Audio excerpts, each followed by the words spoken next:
Well, it's finally law after much wrangling and a High Court challenge by a number of Conservative boroughs. The ultra-low emission zone has been expanded to cover all 32 boroughs. Stanley Johnson, veteran environmental campaigner, delighted to say, joins me in the studio. The Tories think, for once, Stanley, they've got something with which they can really take the fight to Labour, because they saw what happened in the Uxbridge by-election, triggered by the resignation of a certain Boris Johnson. They held on to that seat against the odds when they lost 2 seats in different parts of the country on a crushing swing to the other side. I think the Tories are seriously barking up the wrong tree if they think that attacking ULEZ is going to be the secret to success of the next election. And in fact, you could argue, since you mentioned the former MP for Uxbridge and Riceby, you could argue that maybe the victory in Uxbridge was a little bit of a residual admiration and memory and recollection of the former MP. I say you'd have to get some sound. No, I'm old enough to remember a great Tory triumph. And what was that? It was the 1956 Clean Air Act, based on, 4 years later, the 1952 smog in London. As I say, I was old enough, I was at school, I remember it all.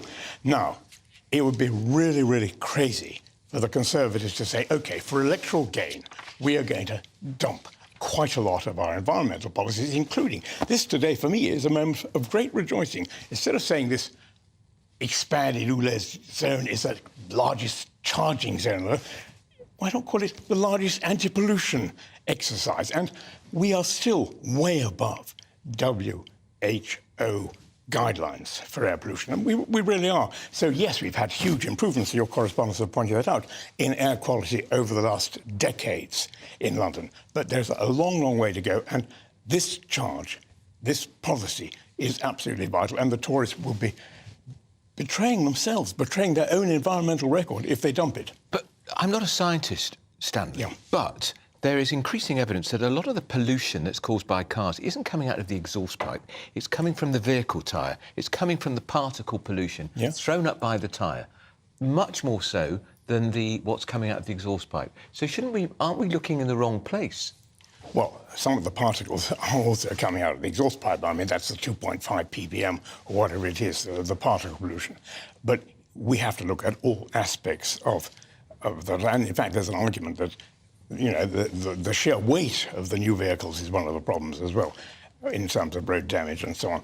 No, the car has to be looked at, it has to be disciplined, and it has to be brought in to the way we live. And I think, honestly, this is part of doing the right thing. I have just, as you know, come back from 8 weeks in China. I've been going to China on and off since 1974. When I first went to China, the air pollution was horrendous. It got worse at the end of the 70s and the 80s. But now, I tell you, Beijing, for example, is a transformed city, and so is most of the other. And why are they transformed? Because they've had this massive shift towards electric vehicles in the cities. Trouble is, electric vehicles are expensive, Stanley. People have to scrap their car if they can't afford to pay the £12.50. The scrappage scheme is £2,000.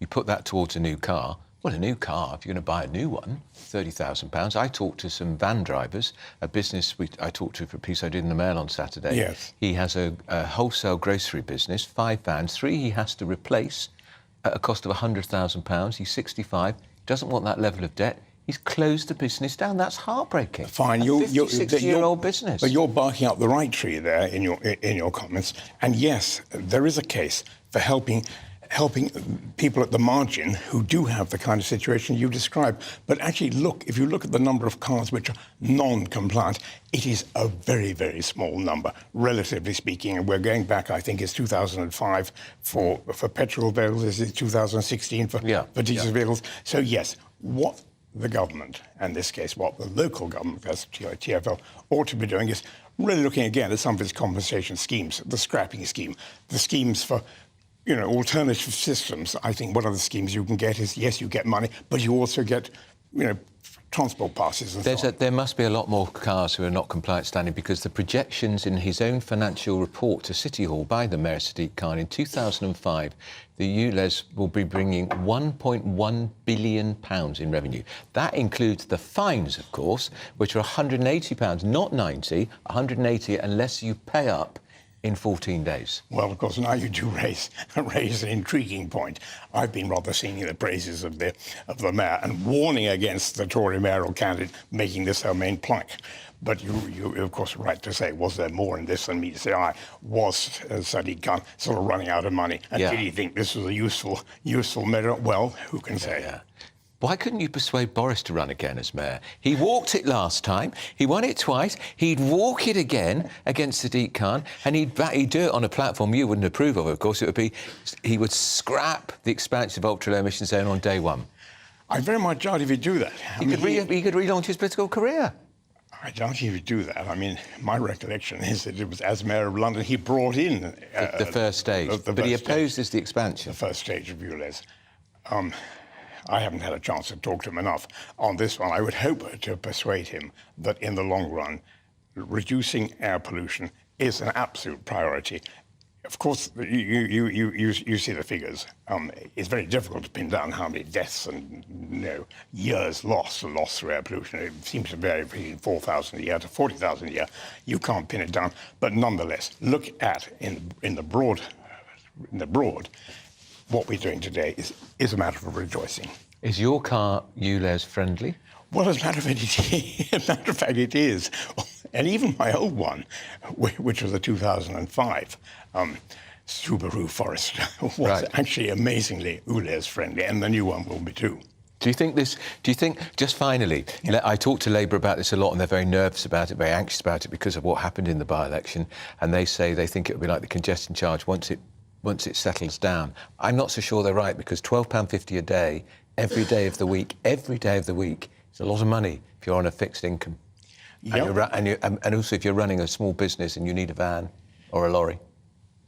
As I say, as I understand it today, I have read in the newspaper, and I may be wrong about that. Can't be if it was in my newspaper. It was in the Daily Mail, must be true. But I have read that small van man, white van man, can actually also set off against his tax return the payment. That's true. They can write it off to their tax, but that means people outside of the ULEZ zone are using their hard-earned taxes to subsidise white van man in London. Well, so they should. So they should. We are talking about something which is not actually their fault, which is the general increase in pollution. And the polluter pays principle applies here. And it is absolutely right that society as a whole should help with this. All right, that's a robust defence of the ultra-low emission zone. Don't forget it was Boris Johnson, certain Boris Johnson's Mayor of London, who introduced the low emission zone, which is being expanded. He implacably opposes the expansion, unlike his old man, Stanley, who thinks it's a good idea.